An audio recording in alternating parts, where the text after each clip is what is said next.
i amb la resposta de les bateries antiaèries iraquianes. Estem ara mateix en la segona onada de la represàlia militar desencadenada pels Estats Units contra el règim de Saddam Hussein.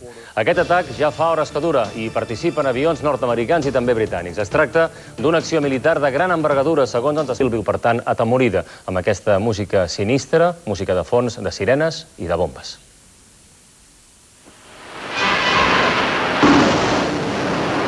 Les sirenes antiaèries confirmaven aquesta tarda l'entrada de furtius en l'espai aeri iraquià.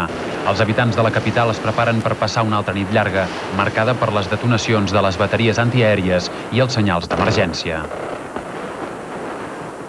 Els intrusos una altra vegada han estat els míssils de creuer Tomahawk, aquesta vegada amb el suport dels superbombarders nord-americans B-52 i 12 avions britànics del tipus Tornado. El Regne Unit ha confirmat així la cooperació amb el seu aliat nord-americà en l'operació anomenada Guineu del Desert, destinada oficialment a reduir la capacitat militar del règim de Saddam Hussein. En aquest segon atac encara vigent hi participen míssils guiats provinents dels bombarders B-52. Els avions han entrat així en escena després que aquesta matinada els coets nord-americans han anul·lat les defenses antiaèries iraquianes i els centres de comandament. Aquest és almenys la versió que ha ofert el Pentàgon. Segons els seus responsables, la primera fase de l'atac s'ha desenvolupat literalment molt bé i s'han assolit 50 objectius.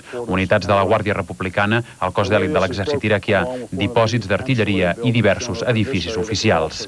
L'informe del govern iraquià coincideix en moltes coses amb el presentat unes hores abans pel govern de l'Iraq. A les últimes hores per negar que hi hagi cap raó de política interna per haver decidit aquest atac. El president nord-americà, que fa una estona ha tornat a pronunciar-se públicament, insisteix que la represàlia contra Saddam està absolutament justificada. Connectem ara mateix en Washington per conèixer l'última hora. Ramon Rovira, bona nit. Hola, bona nit des de Washington. Efectivament, el president Bill Clinton ha estat molt contundent avui a l'hora de desmentir que hi hagi cap relació entre l'operació militar